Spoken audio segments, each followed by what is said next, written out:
Get ready to uncover truths and reality of today's politics. Here's your host, Lori Mills. Hi, everybody. Welcome to another edition of Uncover California. Boy, things are happening. Did you see President Trump's going after the cartels? You want to bring drugs into our country? Boom. It's not going to happen anymore. As we fight to take back our country, the Democrats have this strong push toward communism. I don't know what it's going to take for people to wake up. People in the Palisades that are consistently voting blue. What's it going to take to see that those that you've elected don't have your best interest at heart? Well, today's show is packed. So we're not going to do a big open. We're going to get straight into the meat of things. Our first guest is Gabriel Mann from Man Made Cinema.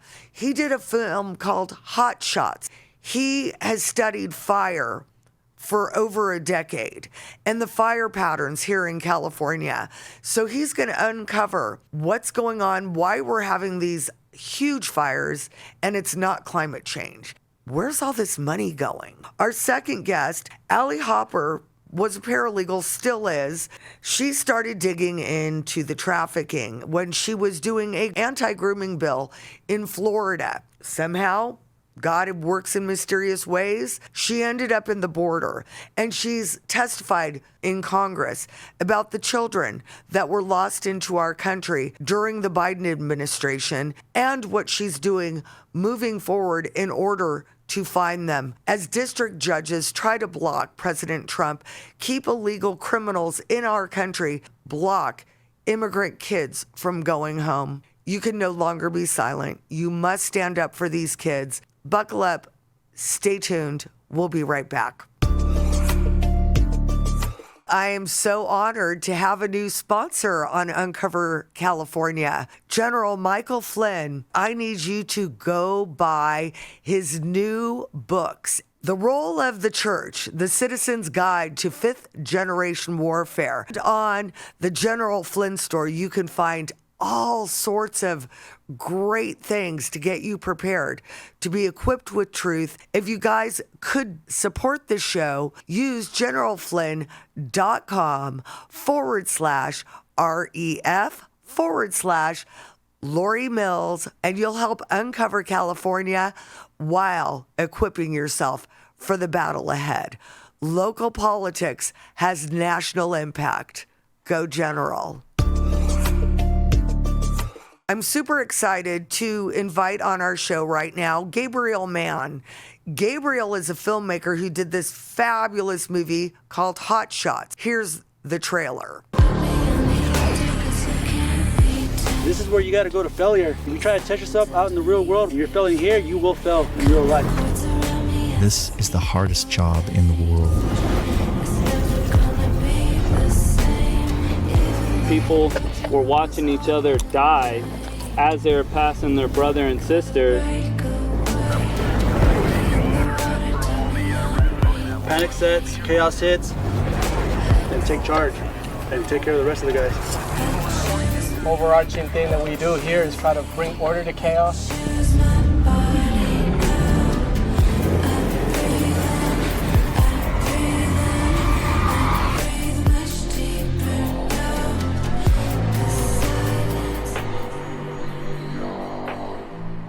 Gabriel Mann, welcome to Uncover California. Thank you so much for having me. Yeah, so tell me about yourself. You're a filmmaker. Your movie Hotshots is incredible.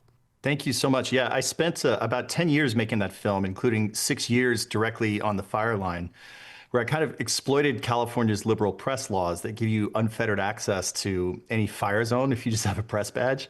So I just walked in with some cameras for 6 years, and I was chasing down the hotshot crews because they're sort of like the elite, special uses crews. They go out into the deep backcountry on these massive wildfires, and they put out the fires without water by cutting out the fuels by hand. And so it was a really interesting, adventurous experience, and I learned a lot along the way, not only about fire behavior, but also just the politics of wildfire and how much deception there is in the mainstream media. And of course, that's a big part of the narrative in the film Hotshot. is just this gulf between what the firefighters know about wildfire and what the public is told about wildfires, and they couldn't be further apart. As a native California who grew up in Laguna, I grew up watching controlled burns. We would have a day and it would be calm, and they'd burn up a couple hillsides and make massive fire breaks. That doesn't happen anymore. I ran for the state assembly in 2022, had the endorsement of the mayor of Malibu, and this was right after the Woolsey fire that burnt right across the street from my house. And so I said, why aren't we doing this? Why don't we have water? And I never could get a good answer for that. The corruption in California and what we're seeing now, especially with the Palisades, we predicted this before it happened, that if Topanga went up, so would the Palisades or Malibu. What is your thoughts on everything that's gone on with these fires and the corruption that we're now seeing with Gavin Newsom, Karen Bass, and the Democrat legislature? Well, like you said, the truth is about wildfires that past is prologue. These things follow patterns. They're very predictable. So we know they're coming. If you grew up in Laguna Beach, then you surely remember 1993, the same year, we had a massive fire in Topanga that spread through Malibu, ran all the way to the ocean, just like the Woolsey fire did. And we also had a huge fire in Laguna. So these things tend to follow patterns. And what we see typically around Malibu is a 25-year burn pattern. And sure enough, 25 years after the 93 old Topanga fire that ripped up Malibu, you get the Woolsey fire. And the thing is, I remember back in 2021, I was on the 2021 Palisades fire. It was the second Palisades fire that I'd been on in 2 years. And I remember seeing just how bad the fuels conditions were around Topanga State Park, because like you said, we used to do a lot of prescribed fire in California and we just don't do it anymore. And no matter how much Gavin Newsom brags about treatment, you'll notice he always uses the word treated. We treated 100,000 acres. They're saying that because treatment includes several other processes that also includes prescribed fire, but isn't prescribed fire. And so by lumping them all together, they can sort of deceive the public to believing that they're actually reducing some of these fuels. Now, it's not just about protecting our communities, but it's also about protecting the wildlands. So much of California is dependent upon fire. It is the most important and critical element for the forest's survival and health. A lot of forest species, they can't even reproduce without the benefit of fire. So by depriving fire from the landscape, we've created a situation where we have these predictable conflagrations coming, and they're just getting worse and worse. And unfortunately, they're always going to pin it on climate and unprecedented conditions. You know, even though the winds on the Palisades fire, they were substantial, but they never got over 38 miles per hour during the initial attack when the fire had already reached the ocean. That's a manageable fire. But they want you to believe that they had unprecedented hurricane force winds because guess what? That gives them their get out of jail free card. So the fact that you had 2 empty reservoirs in the Palisades, so the helicopters couldn't refill on water, they get out of that scot-free. They never shut off the power. So you had secondary ignitions that burned up other parts of the Palisades that were previously safe. All of these things are like bureaucratic failings, but by putting it on unprecedented climate conditions that we see every 25 years, they can get out of jail free. And we know that we've always had the Santa Ana winds. I mean, in my entire life, there comes a time of year that those winds do blow. And again, they've done nothing preventative. And the fact that they now want to drain another reservoir, and we approved as California voters in 2014 for them to build more water storage. It has nothing to do with climate change. Even where the Woolsey fire burnt in 2018 across the street from my house, that brush is already 6 to 10 feet high. Yeah, it happens very quickly. And of course, we've had very significant rain years in California over the last few years. Remember when everybody was panicking about the drought? And then sure enough, we get 2 or 3 years of torrential rain and all the reservoirs in California are full. Yet we continue to have this issue. And one of the side effects of having rain is you get more fuel, like more vegetation growing. This is a permanent cycle. It is very predictable. And if you don't stay on top of it, and if you don't tend to your garden, you're going to see these repeated catastrophes in the same spot. Now, Malibu Canyon, I always refer to as Fire Alley. That is sort of like the outlet, the exhaust, the tailpipe for these Santa Ana winds, where those outflow winds burst out into the Pacific Ocean. And you see the consequences of it every few years. We keep warning about it, and it seems like nobody does anything. And it's really staggering to me. I'm not sure what it is, but when you see what's happening with the Palisades right now, how generational Palisadians, like the people in my family, half of my family's from the Palisades, and they're, a middle-class family. They're not wealthy. They just happen to have bought in like 40, 50 years ago, back when it was cheap. But now they can't afford to rebuild. They're all getting replaced by foreign investors who are snatching up properties. And at a certain point, you have to ask, like, are they doing this on purpose? Are they deliberately trying to make this bureaucratic process so painful that the Californians leave and then they open it up for foreign buyers? I don't want to believe that, but at a certain point, you watch this cycle repeat itself with no change, and it just gets worse. You start to get really cynical. Due to, the California legislature, they have done everything that they can to take away our rights. We saw the same thing happen in Maui, where people cannot rebuild. I don't blame you for thinking, is this a land grab? Because it sure as heck looks like one. We even look at what happened with SB 9 and these bills that they put forward, where even if your community hasn't built down, they're wanting to do infill in suburban communities now to create urban jungles. And it seems that's the direction that they want to go. And I have to ask myself, is this about control? They also chased our insurance companies out. I just don't know where we go from here. I don't understand why people are still voting Democrat. This supermajority has failed us for decades. The Republicans have zero control. As a matter of fact, when they go in to debate these issues, their mics are turned off. They're not allowed to speak.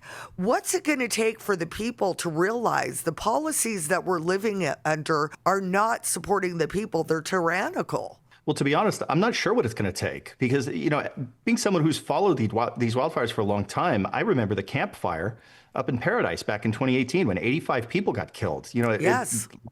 It was the same day as the Woolsey fire. And of course, because Woolsey was closer to the media capital of the world, that got more attention. It's very destructive. But 85 people died up in Paradise. And you know how many people up there still have not gotten their compensation? They still haven't been made whole. And we're looking at 7 years later. I grew up in Malibu Lake. That got hit by the Woolsey fire. There are still burned out lots that have not been rebuilt 7 years later. And so I'm always warning people that what's going to happen in the Palisades is it might take 25 years for this to be built back. And as you pointed out, they have all of this existing legislation with that dreaded euphemism of infill. And what they're talking about is they want to put high density housing into these vulnerable areas that have just suffered a catastrophe. Now, I don't know if you saw footage of that disastrous evacuation where everybody was stranded on Palisades Drive and they all abandoned their vehicles and they had to get a bulldozer to push all these vehicles to the side. Only a California politician would look at that and think, hey, what would make this even better? 50,000 more people. We're going to add more density to an area that's already too dense to begin with. This is insane. It's absolutely insane. To me, this goes beyond just Democrat politics. This is like communism. It's like they're trying to enforce this top-down command and control structure where they don't care about the health and the safety and the quality of life of the residents. They have this agenda, and a lot of it really is centered around climate change, because if you read this legislation, the guiding philosophy behind all of this is they want to increase density of housing to reduce greenhouse gas emissions from transportation. And that's what it all centers on. So this obsession with carbon emissions, you create this setup where what's going to happen is you think you're saving all this carbon, but then you're setting up a catastrophe where a wildfire is going to burn up everything in its path, and then you lose all that carbon anyway. And beyond that, we're starting to see brand new cancers coming out of these fires, the Eaton fire and the Palisades fire, because guess what? In the name of climate change, we've put Teslas in every garage, solar panels on every roof. And instead of clearing our brush, we're doing all this stuff that people think is feeding the meter for, stopping the wildfires through climate change. All of this stuff burns up and it turns the place into a Superfund site. There's so much toxic dust in the Eaton fire and the Palisades fire burn scar. People are getting new cancers that we've never seen before. We have beryllium poisoning, mercury poisoning, lead poisoning. This stuff is extremely toxic. So it seems like no matter where you look, It's just one disastrous policy after another. And we don't have the infrastructure for millions of more people. And something that's interesting that you said, talking about climate change, that our country was invaded between 2020 and 2024 with 20 million people. I had done interviews with Oscar Blue Ramirez, for instance, who walked the Darien Gap 4 times and traveled with 11 caravans. The death and destruction in the Darien Gap, which used to be one of the most pristine jungles in the world called the Little Amazon, it's now polluted with dead bodies and tons of trash. So if these people truly cared about climate change, why don't they care about that? Not only that, when I look around Los Angeles and I look around even Ventura County, when I was growing up, I would come home from New York and say, oh, it's so clean here. There's trash everywhere. And these people also are giving people needles and crack pipes. That seems to be their solution to everything, where all I'm seeing is nothing that they do makes sense. Even the fact that Assemblywoman Jackie Irwin, who is terming out, by the way, this time, thank God, who I ran against, instead of doing controlled burns or getting water into these reservoirs, she was worried about building a wildlife bridge over the 101 freeway, which no animal is going to use. It's a vanity project. Then I look at the actions of Gavin Newsom. When President Xi came to town, he cleaned up the homelessness, but not now. These people are communist. This is not the old Democrat Party. No, it's not. It is a very corrupt ideology. And the thing is, I think you're generous to refer to the wildlife bridge as a vanity project. I think it's worse than that. I think it's a boondoggle. The thing to remember, I pointed this out in my film Hotshot, there is a wildfire industrial complex. There's also a homeless industrial complex. I shot a few commercials for Sheriff Alex Villanueva. And I remember meeting him. Look, he's an old school Democrat. He was an Air Force veteran. He's a professor. He's a great man. He really cares about his community.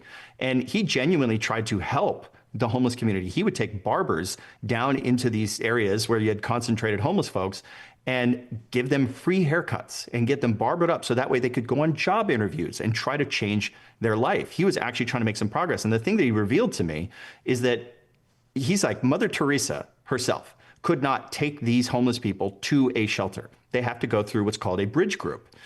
These bridge groups, these nonprofit organizations, their CEOs are making like $850,000 a year. And whenever they need supplies or they need to outsource any contract work, oftentimes they're outsourcing it to their spouses who run a private company. And so a lot of it feels like a big money laundering operation, at worst, but at best, you have established a perverse incentive where now you have somebody whose $850,000 a year salary depends on having homeless people everywhere, right? Because every time they bring someone into a shelter, they get $3,500. And it doesn't matter if they just leave the next day or the same day. They bring them back the next day, they get another $3,500. So when you establish a perverse incentive, you're guaranteeing the problem will never solve itself. And it's just going to get worse. And that's what you see. The same thing applies to wildfires. Palisades fire is not a tragedy for everybody.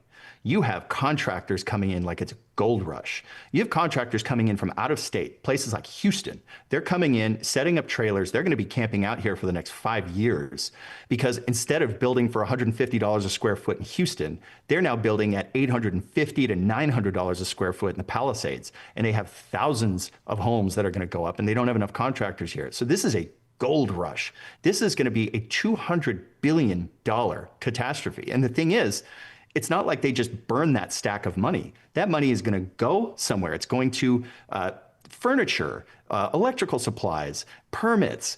Everybody is getting their beak wet on all this, not to mention the realtors who are selling off these burned out properties. Think of all the realtors who've been salivating over that beachfront Malibu property or the Palisades, where you have generational home ownership, where these people are going to pass it down to their kids, to their grandkids, to their grandkids' grandkids.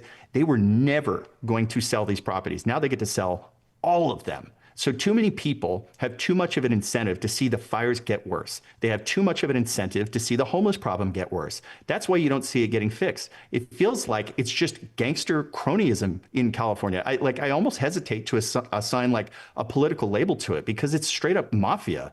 Like we would always joke about how bad Chicago politics are. I think California politics is the most corrupt that I've ever seen in the history of this country. As a former realtor, I actually walked away after the assembly and being stalked by a bunch of Antifa and indivisible lunatics. I now do a podcast, so I'm not salivating over anybody's land, and I don't think every realtor would be, but there's definitely some sharks in the water.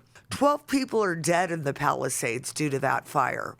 And I think about their families, and I think that you're 100% over the target. I think they do create these problems. They make money off these problems. We're watching now with the USAID money that vanished because of Doge. These people are now coming to city council meetings, mayors, city council members, and they are begging for millions of dollars for NGOs because I think they've been laundering money here for a very long time. You look at Gavin Newsom and his wife's film company that got the contracts to teach our kids about inappropriate sex at young ages. These people are sick.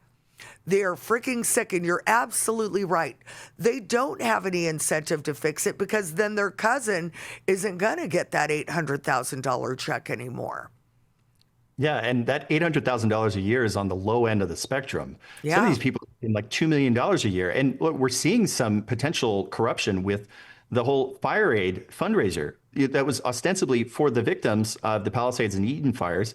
And yet these victims aren't seeing any of that money. And this out-of-state organization that was heading up this fundraiser, they're now being investigated by the IRS for fraud. The thing is, like, this could be the thread that unwinds that Gavin Newsom sweater or the fancy scarf that he likes so much, because there is a lot there. Unfortunately, I feel like it's not been tended to over the last several decades. And I think because the weather is so nice in California that they've kind of just been asleep at the wheel. They've been too busy surfing while this corruption has taken root like a bad infection. And now it's so bad. I don't know what it's going to take to get rid of it. But it seems like the Palisades fire might be the first crack in the dam. Because I will say, Gavin Newsom is 100% responsible for all of the destruction. He's 100% responsible. The fire started on his property, on Topanga State Park. They've done zero fire mitigation on that property. I've been warning people for years how overgrown and dangerous it is. And the thing is, I was just out there again. I went onto the Topanga side because let's not forget, there's multiple sides to this park. It's all likely to burn the same way that the Palisades did over in Topanga. And my goodness, there have been a few property owners who I saw have taken really good measures to harden their homes. But man, I'm telling you, Topanga State Park's in terrible shape. And it's just as likely to burn up Topanga. You guys got to be really careful in October and November because the state still hasn't done anything to try to mitigate this risk. And they're not going to. That's the thing. When I did run for the assembly again, I ran on fire danger. It was after the Woolsey fire. I have a speech where I literally said, if Topanga goes up, people are going to die. And sure enough, it happened. But you're absolutely right. It can happen again. And it will happen again. But we cannot let the state legislature off the hook. They're the ones that make these laws. They're the one that gave the power to the Coastal Commission and SOAR and all these environmental groups that are worried about some flower that could be extinct when, guess what? You just wiped out a lot of those flowers. I had a builder once when I was selling real estate that wanted to develop 6 custom homes. He was unable to because there was a cactus on the land. They do so much damage. It's insane. I think about those people that died in this fire, the elderly 12 people, and I think of the fear that they must have had. And I pray that the smoke inhalation got them first, because I just cannot imagine what their families are going through right now, and the anger and the pain. And I watch people like you and people like Spencer Pratt. God knows whoever thought a reality star would come back and be Gavin Newsom's worst nightmare. Tell him Right on, brother. It's amazing to watch. You know, I thought people would wake up during COVID when we had a paddleboarder off the pier in Malibu be arrested for paddleboarding alone. But COVID wasn't enough. And I'm just praying, is this going to be enough? With all these people displaced, where are they even going to vote for? Are they going to be able to vote from their Palisades address? That's a very good question. And are they even going to count the votes? That's the other thing. I feel like this bureaucracy is so deeply entrenched that it almost feels intractable. Now, you know, in all candor, I left California in 2021 because things like what you just described, they were too much for me. And I felt like I was totally outnumbered. I'm like, I'm not doing this. I'm not playing this game anymore. And it's really sad because I was born and raised in Los Angeles. I love the place, but it's not the same. And it's been taken over by some very corrupt people. And, you know, you mentioned some of these state agencies. You know, as far as the prescribed fire goes, the California Air Resources Board, CARB, they're the ones who have veto power over all firing operations. All that prescribed fire is not getting done because CARB will veto this stuff. That's a huge component of it. And oftentimes they'll restrict it to like only 30 acres a day. And this is a state that needs about 4 million acres per year of fire. And you can only do 30 acres a day. This never going to get done unless you demolish the authority that these bureaucracies have. It's just never going to change. So that's my biggest concern. I don't know what it's going to take. Now, on a personal level, as far as Spencer Pratt goes, you know, I did a live stream about the lawsuit that Alexander Robertson has filed on behalf of the Palisades fire victims. And Spencer got in touch with me after that because he is a plaintiff in a similar lawsuit. And I can tell you, he's lost everything. So he's got nothing to lose. That's why he has no problem sticking his neck out there. And he's already experienced having hit pieces done on him. You know, he played a heel in his reality show back in the day. So he's used to having all the hate. He can take it. But you saw how not only is the LA Times, which is just a supplicant media arm for the governor, they're running hit pieces on this guy. This is a fire victim, but worse than that, the governor himself and his press office, they were calling him, you know, a C-list reality star and a conspiracy theorist, all when he was raising questions about the very thing that Gavin Newsom then had to sign an executive order to block, this infill, this high-density housing legislation. So it's truly shameful behavior, but it takes someone like Spencer to speak out and say, dude, I'm not doing this anymore, and I've got nothing to lose. Unfortunately, there are so many people in the Palisades, a lot of whom voted for Gavin Newsom, but they hate the guy. They had a wake-up call, but they're still scared to like come out of the closet, and I don't understand why that is. So they're all in the private chats, sending pictures and info to Spencer and saying, treating him like he's their ambassador, like, hey, can you call attention to this? Because they're all terrified of losing their jobs. Or some people, they don't even want to criticize the status quo because they like Gavin Newsom, or they like the team blue that he belongs to. And political tribalism has rotted their brains so much that they will actually avoid, even after their homes burn down, they don't want to admit that Gavin Newsom did something wrong because they're worried that it'll hurt his presidential chances in 2028. This is like Stockholm Syndrome. And I don't know how to shake people out of it. I mentioned the campfire earlier where we had 85 people die up in California. Nothing changed. This is why I'm so cynical. This is why I pulled the ripcord and left the state in 2021. Because if we can have 85 people die and then 7 years later, still nothing has changed, I don't know what it's going to take. And I hate to put all of the hopes and dreams of Californians on just Spencer. It can't be just Spencer. It's got to be everybody. People need to find their voice, get out of these group chats, be public about it. My goodness, just get out there. It's not so bad. And like people only get bullied when they think that they're powerless. So if you just say, I'm not doing this anymore, you'd be amazed. During COVID, when I was in LA, I remember going to a restaurant in Sherman Oaks, and my buddy, it was his birthday. We went to this steakhouse and he put on his mask and he has a vaccine card. Of course, I never did any of that stuff ever. And so I walked in and the lady was like, do you have your vaccine card? I'm like, yeah, I don't do that. And she just looked at me and said, you don't do that? I'm like, no, I don't do that. And she sat me anyway. And we sat down and had a nice steak dinner. That's all it takes. Just say, I'm not doing that. You'd be surprised at how easy it is when you just find the courage to do that. I've been wearing my MAGA hat since 2016. Nobody is going to stop me. I think I got to the point where I did lose everything after running, and I just don't care anymore. I recognize that people have been lied to. The media lies to you. President Trump is absolutely correct when he says the media is the enemy of the people. They are paid. I was born in Santa Monica. Now I live in Ventura County. I refuse to let these people bully me into silence. And the more of us that stand up and are brave, the better off we're all going to be. We have just blew through our 30 minutes, believe it or not. I need to have you back on. Do you have any message for anybody? A last message, and where can they find you on social media? Where can they see your film? You can see Hotshot on Amazon Prime, Apple TV, Google, and Vudu, or on our website, which is hotshotmovie.com. On Twitter, I am hotshot_movie. I do live streams every night where we talk about wildfire, we talk about politics. And look, my message to Californians is have a higher standard for yourselves. You live in the most beautiful state in the union. You have the gem of the United States. You deserve to be treated better. So have some confidence, have some higher standards for yourself.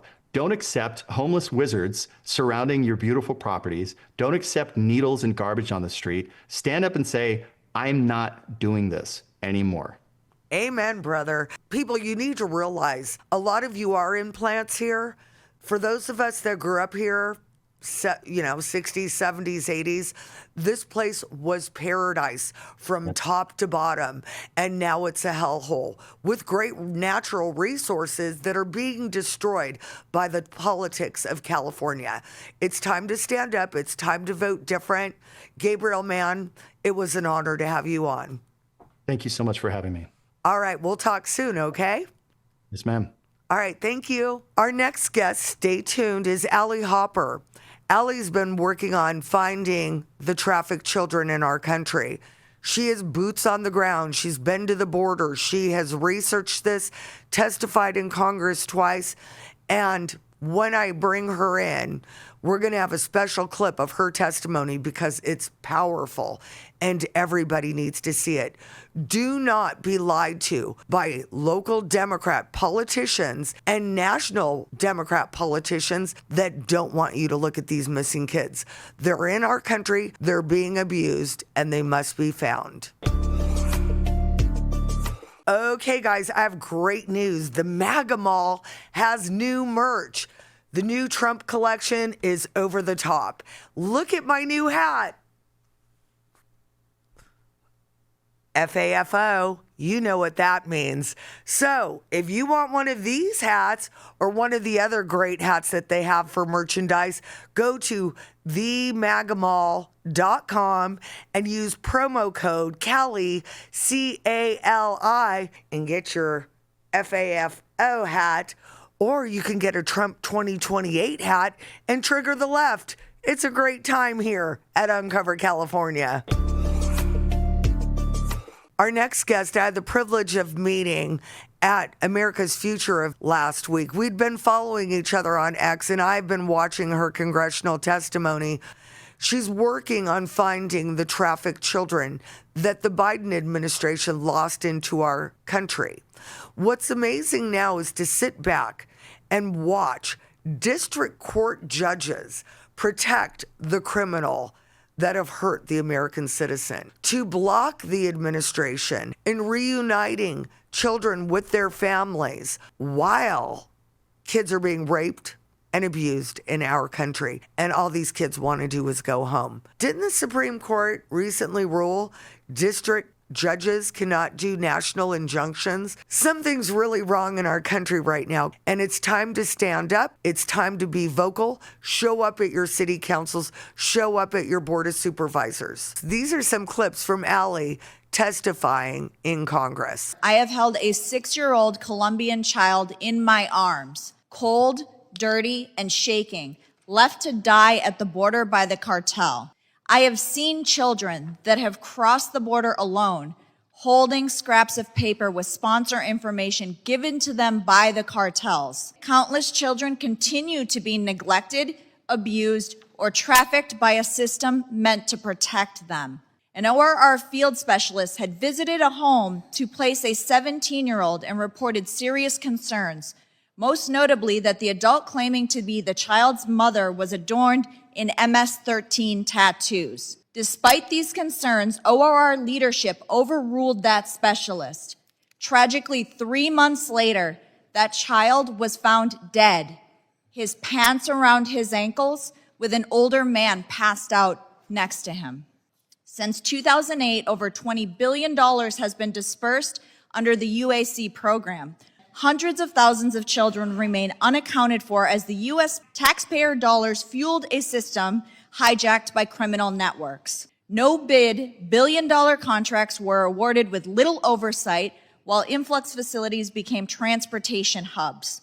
Endeavors ended 2022 with a $112 million surplus.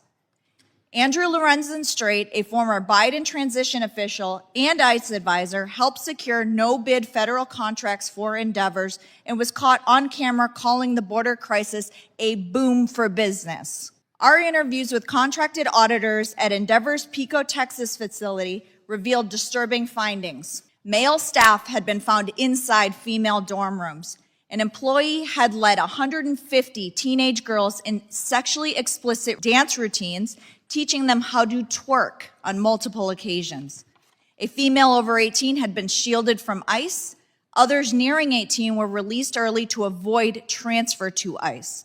And auditors were blocked from reviewing child sponsor placements, conditions which cartels exploited. A cartel operative in Tecate, Mexico, explained to us how children were routinely kidnapped and funneled into the U.S. for profit. Cartels infiltrated NGOs along those smuggling routes, turning humanitarian pathways into trafficking pipelines. Weak sponsor vetting worsened this problem. An HHS audit later found that 70% of sponsor applications were fraudulent, making proper post-placement welfare checks nearly impossible. Recently, we discovered about 117 unaccompanied children believed to be trafficked on a farm in the Midwest, where our intervention sparked a current investigation. These cases are emerging nationwide. Last week, ICE and CBP arrested about 361 illegal aliens at 2 cannabis farms in California, finding 10 unaccompanied children. Allie Hopper, welcome to Uncover California. Thank you so much for having me, Lori. I can't tell you, at America's Future Symposium, it was such an honor to meet you. I had watched your congressional testimony, and I've been reporting on the border crisis for the last 5 years. I want to thank you for all that you do and your advocacy. How did you get into this? It's actually quite an interesting story. So it started my path on this specific focus point, this hill for me, was when we had moved to Florida. I had met a mother that was introducing a grooming bill across the country. And when actually the intermediary was Mary Flynn. Mary Flynn had taken this piece of legislation from this mother. Her name's Michelle Peterson. And what it was an amendment to a grooming bill. And the grooming bill was to protect children from adults sexually grooming them. And so Mary, at the time, I had gone up to her and I said, hey, how can I help? How can I get in the fight? And she had said, well, if you're interested, here's this piece of legislation. We're a C3, I can't really run it, but if you can spearhead this, that would be great. And so quickly looking at it, I realized that it was an amendment to a grooming bill. And when I had looked at Florida statutes, I realized that we didn't have a grooming bill, so there was nothing to amend. So my dad's an attorney, I'm a paralegal. We started from scratch, created legislation, and fast forward, got it introduced, passed, and signed into law in Florida and a couple other states. During that time, I had met my now business partner, Dr. Jared Sadulski. And he is retired law enforcement, served in the military, and had done a lot of work in counter human trafficking. And so when our paths had crossed, I was spearheading this legislation. But after this bill had gotten signed, we reconnected. And I was still interested in helping him with this effort. And so, one thing led to another, and that's how we started working together on counter trafficking. There's nothing more evil. I sit here and I'm blown away even today. The Democrats not putting any attention on these children. The fact that we had 500 kids going back to Guatemala to be reunited with their family and a district judge stops it. We live in crazy town. Why can't we put these kids first? I think of the kids, even in my community, 14 trafficked kids were found, and the Democrats are asking for millions of dollars to work against ICE and to dox ICE and to follow them around. What is wrong with these people? I wonder that myself when a judge sits there and tries to block the efforts of returning children to their home country, and most of the time to their own parents.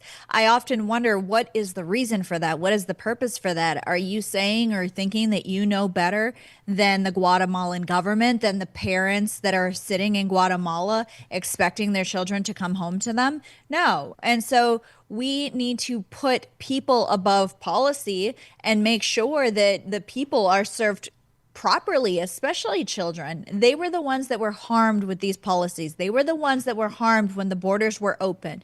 And when people often ask, why did children get sent to this journey alone?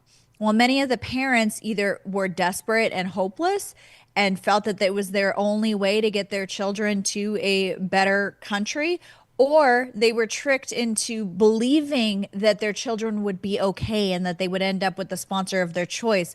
And neither one happened. Neither of those circumstances happened because children, the ones that did make it, the ones that made that horrible, harrowing journey, were exploited in so many different ways, assaulted on all fronts, robbed, sexually assaulted, physically assaulted. And so now they get to this country and they're further assaulted. They're further exploited for labor, for sex trafficking, and now they're exploited for the other side's, poster child of saying we're going to be helping these children by keeping them in this country. No, you're keeping them in the arms of traffickers and cartel members. Speaking with Ryan Mata, we had talked about the lawsuit from the Guatemalan government against Ken Paxton in the state of Texas. And they said, in this lawsuit, you are killing our children. Our children are being kidnapped and trafficked to your country. The sad thing is, and people don't realize it, with a drug, you can sell it once and make some money. With a child, you can sell that child over and over and over again. And it's become $1 billion business. And yet it is so evil, it's really hard for people to look at. Tim Ballard, he was just in Brazil again, rescuing children. He went to the Druze community in Syria, rescuing children. Joe Biden ran the hugest human trafficking organization in the world. And now the aftermath is with us, yet we are getting so much pushback from the Democrats. When you started in your journey, and I'm sure it broke your heart, what was your first experience in this whole trafficking network? So the first time experiencing any of this was my first time at the border. So it's actually interesting because there would be friends, family, neighbors that would say, oh, the news, the right-wing media is lying about this. Children aren't being harmed or not at the levels that they say it is. And so it would be interesting coming back from this experience and having conversations with those very people and saying, I don't care what news source you watch. I saw it from my own eyes. I have photos. I have videos of unaccompanied children that we encountered. I have photos of the paths that me and my business partner walked, where one was for the wealthier immigrant that was crossing through, illegal immigrant that was crossing through, and the other one was for the more poor immigrant that was just littered with signs of exploitation. And so when people like to push off or shove aside the fact that this is happening. No, it is happening. I've seen it. My business partner has seen it. We've seen unaccompanied children come through with the Post-it note of who they're supposed to request to be their sponsor. We've seen the mother that's disheveled and the husband that was crying, saying that his wife and his daughter were sexually assaulted. We've seen all of it. That was the first experience, though, was going to California, going to an area in California around the San Diego area where the border wall was nearly non-existent and there was no land area that protected or, that served as a barrier for people to cross over into the United States. And so we saw people crossing into the United States, and that was my first experience. Was that in the Ucumba area? I know I had a guy that was camped out there for a couple years, Jeff Rainforth, or was it more towards San Diego? It was the Ucumba area. Yes. Yeah. Terrible. Also had talked to JJ Carroll, and the sad thing with JJ, he left Border Patrol because he saw what was happening. Something that he had brought up, and it's unfathomable because when you think of a child being raped and what that does to their body and their psyche, it's worse than that. There have been children that have had their organs harvested. I know Oscar Blue, they just found a huge extermination camp in Tijuana with hundreds of bodies. There was another guy that found on north of his land in Arizona who's just found hundreds of kids' backpacks. Why can't we as a country get together to find these kids? What pushback did you get in Congress from the Democrat side of the aisle? Did you feel that they listened to you? So it's a lot different feel the first time I testified in November of 2024 to the second time and more recent time that I testified actually a month ago, so July of 2025. During the first hearing, we still were under the Biden-Harris administration. So the border was still open. It was coming to a close. Obviously, the election had already happened by the time I testified. So we knew what was going to end up happening. We knew the borders, or we had a feeling of, strong confidence that the borders were going to be closed and more secure, and that our country and the safety and well-being of American citizens was going to be prioritized. But the hearing was a lot different, and DC was a lot different in November than when President Trump came and over the course of these past few months has been cleaning house, literally cleaning house. And so the feeling in the air just in DC is completely different. It's lighter, it feels safer, and the focus of lawmakers, it feels like they have renewed hope. That now, with the majority in the House and the majority in the Senate and having the presidency, with a focused effort on securing the border, finding these children, combating human trafficking, there is a sense of renewed hope up in DC. But how the Democrats handled this last hearing was horrible. Yeah. It was an opportunity for the Democrats to actually come together and say, look, we want to find these kids as much as you do. So let's take this opportunity to, get a clip of them actually caring about where these children are. But the 3-hour hearing in July turned into 7 hours, Lori, 7 hours. Why did that happen? Because they stonewalled. Every single time that it would go to a Democrat to speak during the hearing, they stonewalled, they distracted, they deflected, they brought up Epstein, they brought up Trump, they brought up Kash Patel and how he needs to testify and be here to talk about Epstein. And they kept making it about Epstein. And I was just horrified because I'm like, then have a separate hearing on Epstein. He's, obviously that case is important too, but have a separate hearing because, excuse me, we're talking about children here.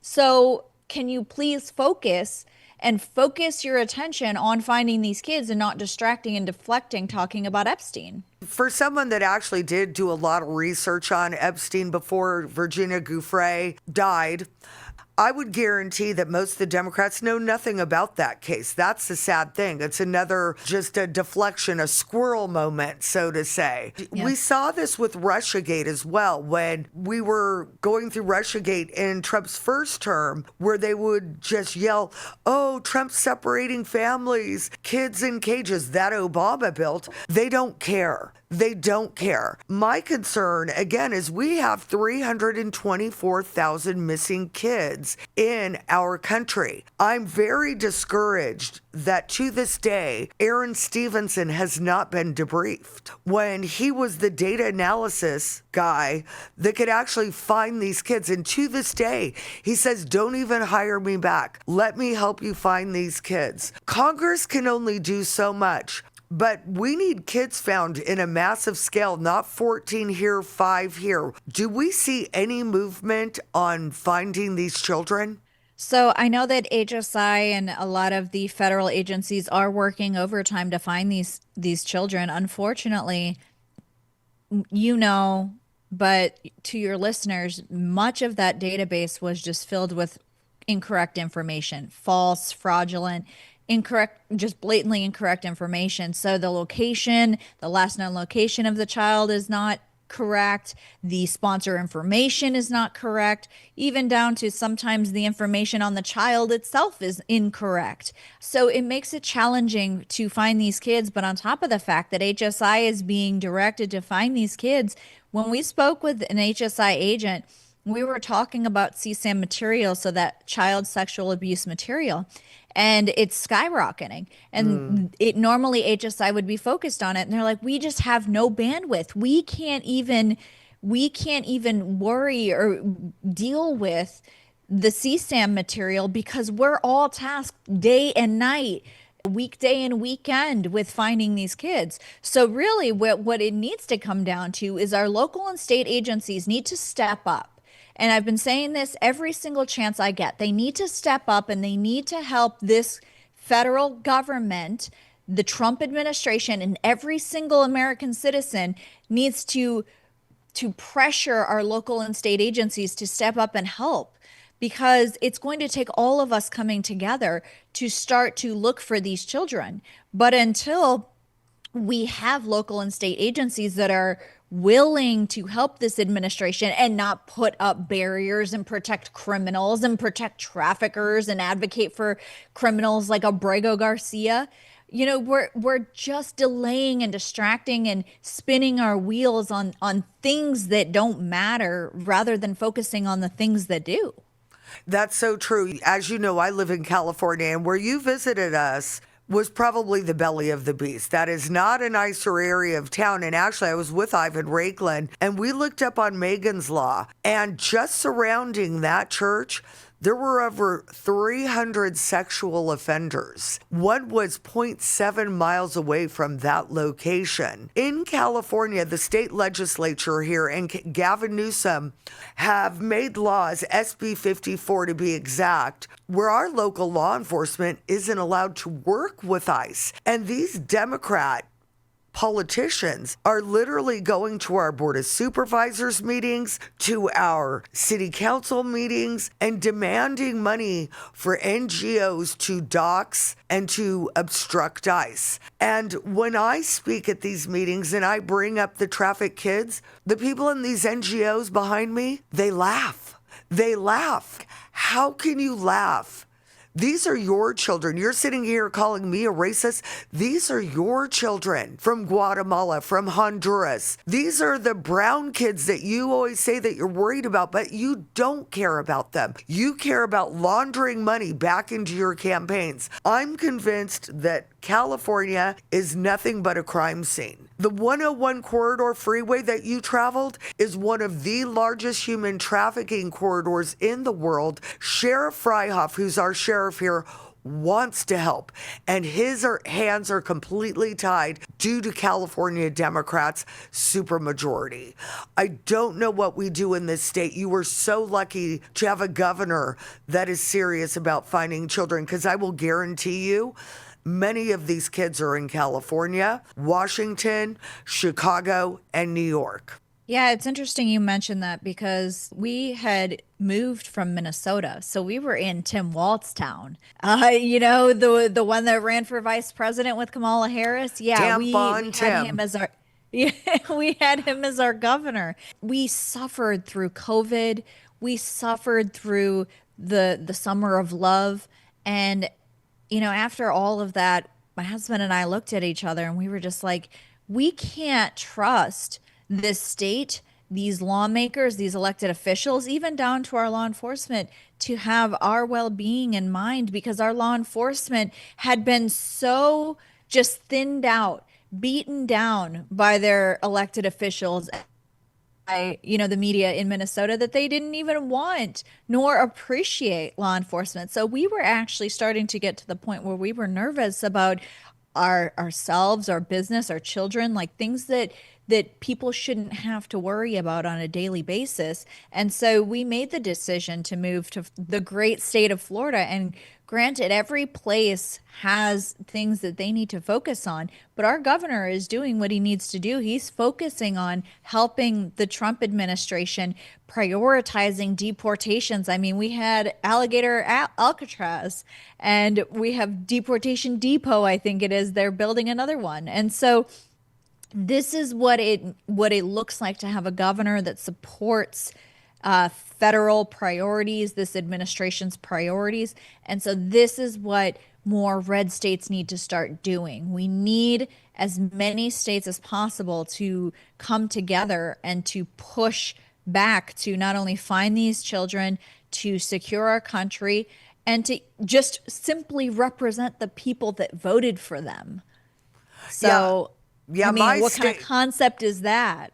Let's look at California real quick, because I think it's important. They just through the assembly passed Assembly Bill 495, which they're calling the child trafficking bill, because now anybody can go into your child's school, fill out a form online, and take custody of your child, have medical supervision of them, and change their school without parental consent. We have another thing that just passed here, and it's going through city by city, where we are now a sanctuary state to give kids sex changes. What is going on in California is a complete attack on children, and it's demonic. I can't say it any other way. It is demonic. The fact that we've got doctors and psychologists here that'll put kids on chemical castration drugs. It's always about the money. They cut off the breast of young women, 13, 14, 15-year-old. They do butt work. It's sick here, Allie. I don't even know what to say. If my children were not already grown, I would be out of here. But I need to fight for the kids that are here until God tells me to go somewhere else. Where are you now? I know that you have been touring with America's Future, getting the truth out. What other advocacy are you doing right now to try to find these kids? So my business partner and I run a nonprofit called Guard Against Trafficking, and Guard stands for Guiding Understanding, Awareness, Research, and Defense Against Trafficking. And really our approach is threefold. Our first approach is the research that we conduct. It's always firsthand, in person, on the ground research. And so whether that's in the United States, whether it's at the border, whether it's in Mexico, Central America, South America, my business partner just got back from Thailand. So we are constantly conducting research in the area of human trafficking because it's constantly changing. Technology always has us, 10 steps behind. The ways in which trafficking happens in other countries versus ours, we're comparing patterns that we're seeing. If one country is implementing certain laws or policies that are more effective, we're monitoring for that. And so it's that research component that we conduct, but then we also, that second component is education. So we educate lawmakers, we educate law enforcement, we educate community members. And so that is where our partnership with groups like America's Future, where we work with them to educate communities, to educate, state by state, different people that we can impact and educate, and just keep that ripple effect going of reach one, teach one. And then that third component is the consulting and solutioning, where we will work with lawmakers, we will work with law enforcement to look at the current laws on the books, to, see how laws can be applied, to see if there's gaps and loopholes where stronger legislation can help bridge that gap. And so we will consult and solution in those areas, as well as along with going to Congress and Senate to testify at hearings as subject matter. Well, and we really need, before 2026, for these legislatures in Congress to write some very serious laws where maybe they can shut down the insanity in these blue states, because we have to put these kids first. I want nothing more than these children to be found and then have a safe place to go, because when they crossed our border, they didn't have a safe place. When some of them ended up at Southwest Key and were abused there, and a lot of these NGOs that abused them, a lot of these NGOs that made billions off of human suffering, we can't have that happen again. I hope your mission is so successful, and anything, and I do mean anything, I can do to help you, please feel free to call on me anytime. I'm telling you, this is like, I think in my heart, the biggest thing, the destruction of the innocent soul, the raping of these children. And again, with Epstein, this stuff's gone on for decades at that scale with the celebrities and teenage girls. Hugh Hefner did it. Modeling agencies did it. But this takes it to a completely different level. We're talking about babies. We're talking about 5-year-olds, 6-year-olds, 9-year-olds that are in these predators' hands. We need to find them. And then we need to either get them home with their families, or we need to get them somewhere safe. So I truly want to thank you for your work. And again, I'm always here for you. Even if you want to come on the podcast and you have news that you need to get out, let me know. But let everybody know about your organization, where they can find it, where they can contribute to it, and where they can follow you on social media as we wrap up. Yeah, thank you for that, Lori. It is really important that we unite together to find these children, but also to become aware of human trafficking. Because like you said, it's been in existence for a very long time. The open borders made it worse. Yeah. The open borders forced us to see it in our own country, but it's been going on for a long time. And so when people mention the cases like Epstein, I say, I understand you want justice. You know, everyone wants justice for what happened to those victims. Those parties are mimicked and modeled throughout cities and states throughout this country. I mean, if you look at the parties that Diddy threw, that Epstein threw, there are smaller versions of that happening all across our country right now, where people of influence and power, or people not even of influence and power, you just have to go to an illicit massage parlor and find out if those girls are consenting or not. And so the point is that the American people need to be awake and aware of the fact that human trafficking is real. It looks like sex trafficking. It looks like labor trafficking. You might be none the wiser about organ trafficking, but being aware of where, if you're looking and you're in need of a donor, being very cognizant of the fact of where that's coming from. And so we need to know what it looks like. We need to know that American children can be victims just as much as immigrant children. And so where I would encourage people to find us, because we have information on the different types of human trafficking, on things like sextortion, which is the fastest growing online threat to teenagers, at least in this country, if not across the world, is our website. So guardagainsttrafficking.org. And there is information, resources. We're constantly adding to it. And there's also an ability there to donate. It does have our social media there. But if you would like to follow me, my handle is Allie Hopper, at Allie Hopper. My business partner is at Dr. Jared Sadulski. And our organization is at Guard Against Trafficking.